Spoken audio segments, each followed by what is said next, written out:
বাংলাদেশ জামাতে ইসলামের নাম শুনলেই মানুষ একটা ভয়ে কাজ করতে বা তাদেরকে আসলে বর্তমান সরকার এরকম একটা অবস্থায় তৈরি করে রেখেছে যে জামাত মানি হচ্ছে অনেক বড় সন্ত্রাসী একটা সংগঠন।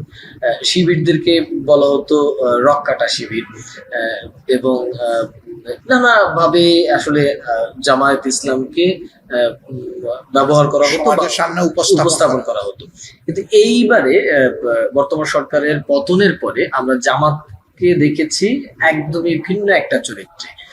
আপনারা এই সরকার পতনের পরে বিভিন্ন মন্দির পাহারা দিচ্ছেন, আহতদের বাড়ি ঘরে যাচ্ছেন, নিহত সাংবাদিকদের সহযোগিতা করছেন, মানে অর্থাৎ একটা গোছানো কাজের মধ্যে কোথাও কোনো ধরনের বিশৃঙ্খলা করছেন না।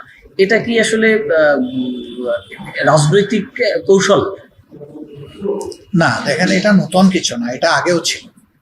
কিন্তু আমি যেহেতু স্পষ্ট কথা বলি, স্পষ্ট কথা বলতে আমি কোনো হেসিটেশন কখনো নেই। এই আপনাদের এই মিডিয়াটা সহ সমস্ত মিডিয়াই আমাদেরকে মানুষের কাছে ভীতিপ্রদভাবে তুলে ধরেছে, যা আমরা নই।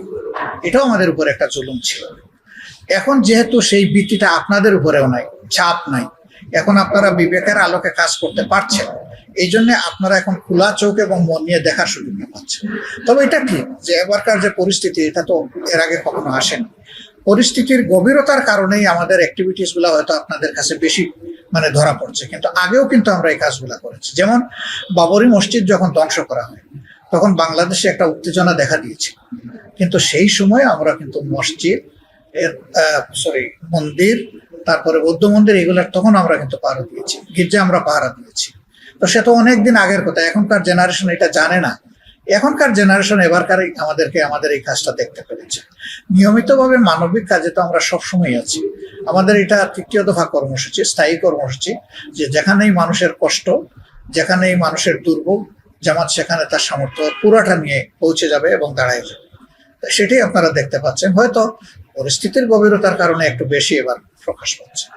আর আরেকটা যেটা বলেছেন যে জামাতকে একটা অন্যভাবে রক কাটা, এটা সেইটা বলে সমাজের মানুষের কাছে একটা ভীতিপ্রদ দল হিসাবে তুলে ধরা হয়েছে। যারা বাংলাদেশকে বিক্রি করে দেওয়ার পক্ষে, দেশপ্রেমিক দলের বিরুদ্ধে তাদের আর অস্ত্র কি? কোনো আদর্শ দিয়ে তো মোকাবেলা করার মতো সেই পুঁজি তাদের নেই। এই জন্য মিথ্যা প্রপাগান্ডার আশ্রয় নিয়েই তারা জনগণকে বিভ্রান্ত করেছে। আমরা আশা করি যে আমাদের সবকিছু দেখে জনগণ এখন বুঝতে পারছে যে জামাতের উপরে জুলুম করা হয়েছে। জামাত তো এমন না, শিবির তো এমন না। যদি এমনই হতো তাহলে সবচাইতে মজলুম দলটাই তো এবার সবচাইতে বেশি বিশৃঙ্খলা করার কথা, প্রতিশোধ নেওয়ার কথা। কিন্তু আল্লাহর মেহেরবানি, বাংলাদেশের কোথাও একজন মানুষ এখন পর্যন্ত আমাদেরকে বলে নাই যে অমুক জায়গায় আপনাদের কর্মীরা এই কাজটা করেছে। আমি গতকালকে হিন্দু সম্প্রদায়ের কেন্দ্রীয় মন্দির যেটা, সেখানে গিয়েছিলাম, ঢাকা মহানগরীর উত্তরের কেন্দ্রীয় মন্দির। তারাই বলছেন যে অনেকের বিরুদ্ধে, সেখানে বিভিন্ন দলের লোকেরা ছিলেন, নাম ধরে ধরে বলতেছেন যে আমরা একটা দলকেই দেখলাম, এ পর্যন্ত আমাদের 1 ইঞ্চি জায়গা তারা কোথাও দখল করেন নাই স্বাধীনতার পরে, আমাদের ইজ্জতের উপরে তারা কখনো হামলে পড়েন নাই, এবং তারা কখনো আমাদের ধর্মীয় প্রতিষ্ঠানে কোনো আঘাত দেন নাই। তার নাম হচ্ছে জামাত ইসলাম। তারাই তো বললেন, এটা তো আমরা শিখিয়ে দিইনি। তারা বলতেও তো বাধ্য না।